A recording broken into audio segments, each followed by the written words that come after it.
প্রিয় বন্ধুরা, গোপীনাথ ব্রহ্মচারীর কথাগুলো একটু মনোযোগ দিয়ে সবাই শুনবেন। দেখেছি আজকে আমার অনেক মুসলমান বাবারাও আছে। আমাকে যিনি সাথে করে এগিয়ে নিয়ে আসলেন তিনিও একজন অহিন্দু, একজন মুসলমান বাবা। এই মুসলমানদের মধ্যেও যারা সৃষ্টিকর্তাকে ভালোবেসেছে তাদেরও কিন্তু অনেক কলঙ্ক হয়েছে। এই ব্যক্তিটাকে চাইতে হবে না, এই দুটো জিনিস উপহার স্বরূপে দিয়ে দেয় সবাই। প্রথমটা হচ্ছে কলঙ্ক আর দ্বিতীয়টা হচ্ছে দুঃখ।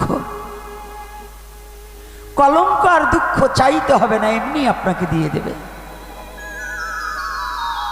ভগবানকে ভালোবাসার পথে যে একবার নেমেছে তার কলঙ্ক নিতেই হবে। চোর নয় মাধব করে চুরি, এ চুরির যাই বলিহারি, জগতে কলঙ্ক ভারী বৃন্দাবনের কানুচূড়া, গোপীর জীবন মদন মোহন, নদিয়ায় প্রেম রসের গোড়া। চোর নয়, ভগবান কোনো চোর নয়, কিন্তু তথাপিও ভগবানের এক নাম চোর। কৃষ্ণকে কি চোর বলে আখ্যায়িত করা হয় না? আচ্ছা, ভগবানকে ভালোবাসলে কলঙ্ক পাইনি এমন কোনো ব্যক্তি আছেন যে আমার জীবনে কোনো কলঙ্ক হয়নি, আমি ভগবানকে ভালোবেসে আমি নিষ্কলঙ্কভাবে ভগবানকে ভালোবেসেছি? আছেন? একটা প্রাণী হাত তুলুন। এখানে দেখেছি আজকে আমার অনেক মুসলমান বাবারাও আছে। আমাকে যিনি সাথে করে এগিয়ে নিয়ে আসলেন তিনিও একজন অহিন্দু, একজন মুসলমান বাবা। এই মুসলমানদের মধ্যেও যারা সৃষ্টিকর্তাকে ভালোবেসেছে তাদেরও কিন্তু অনেক কলঙ্ক হয়েছে।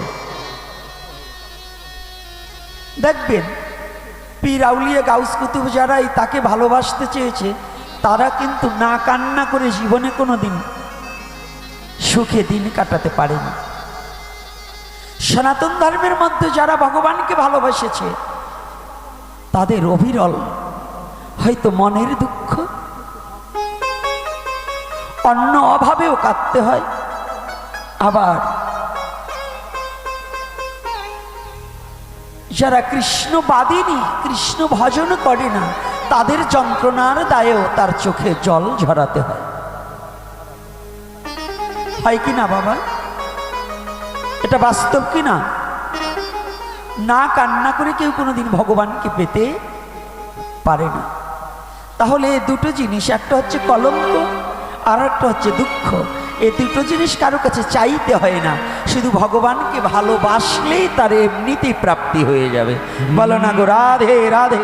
হরি বল, হরি বল। এই দুটো জিনিস কারো কাছে চাইতে হবে না, আপনার না চাইলেও বাড়ি পৌঁছিয়ে দেবে। কি বাড়ি পৌঁছিয়ে দেয় কিনা?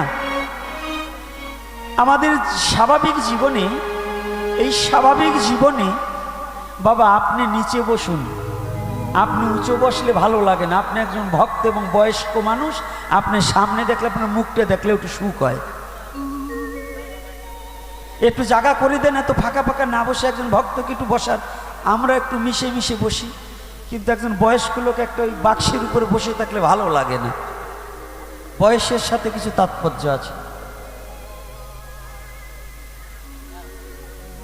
বাবা তিলক এখন আর দিতে হবে না, এখন বসে পড়ুন।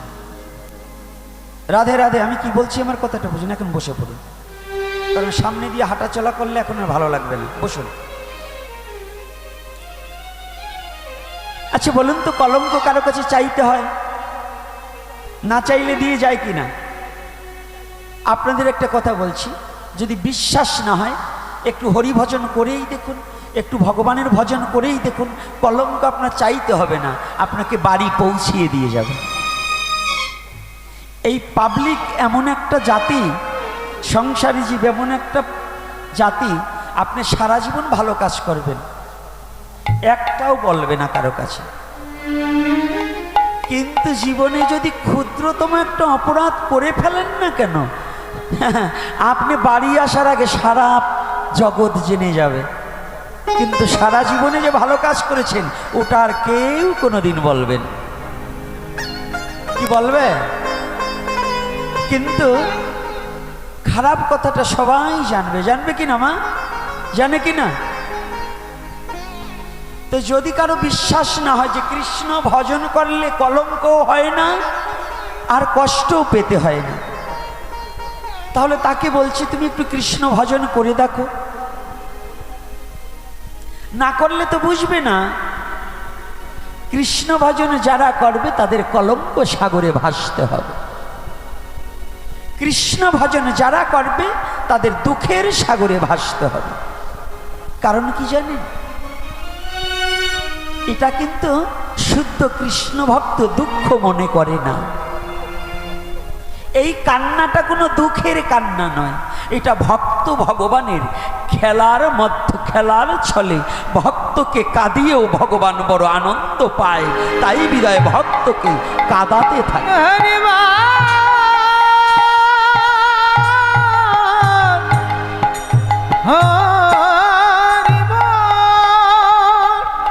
কাঁদাতে থাকে।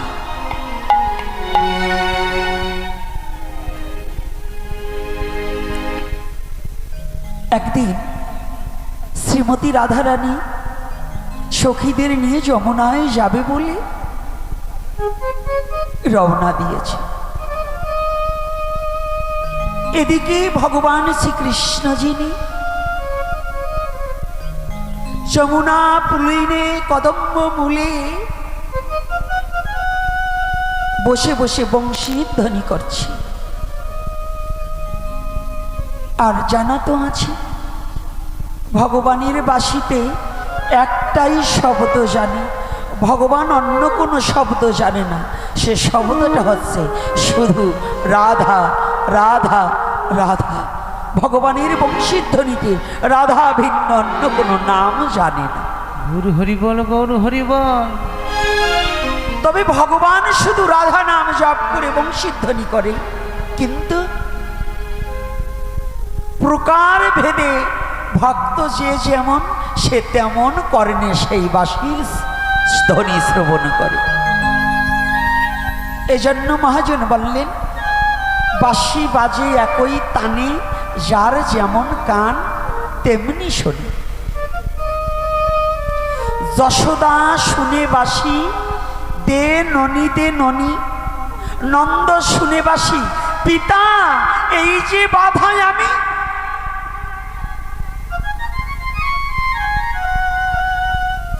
সুবল শুনিল বাঁশি চলো গোঠে যাই, আর শ্রীমতী শুনিল বাঁশি একবার ঘাটে এসো রাই, একবার ঘাটে এসো রাই, একবার ঘাটে এসো রাই।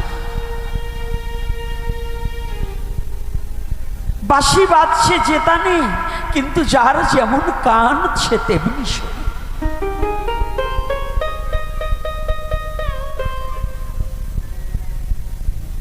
তো ভগবানের ওই বংশীর ধ্বনি যখন শ্রীমতী রাধারানীর কর্ণকুহরে একটিবার প্রবেশ করেছে না, শ্রীমতী রাধারানী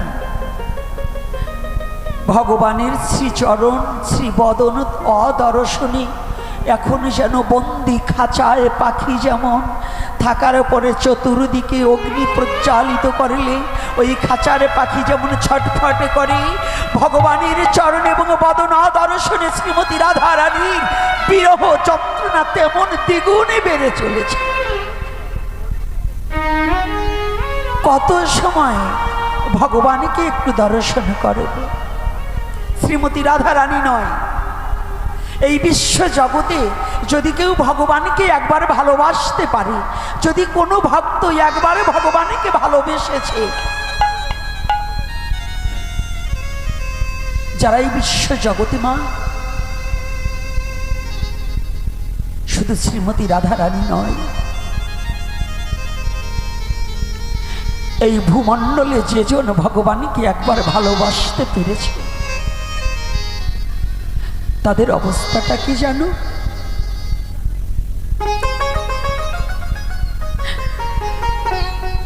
ওরে তাদের দায় হয়ে যায় ঘরে থাকা, ও তাদের দায় হয়ে যায় ঘরে থাকা।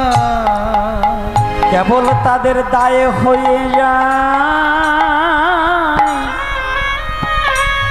ওরে ঘরে থাকা, কেবল তাদের দায় হয়ে যায় ঘরে থাকা। ওরে কোথায় আমার সামত্রী ভঙ্গি বাঁকা।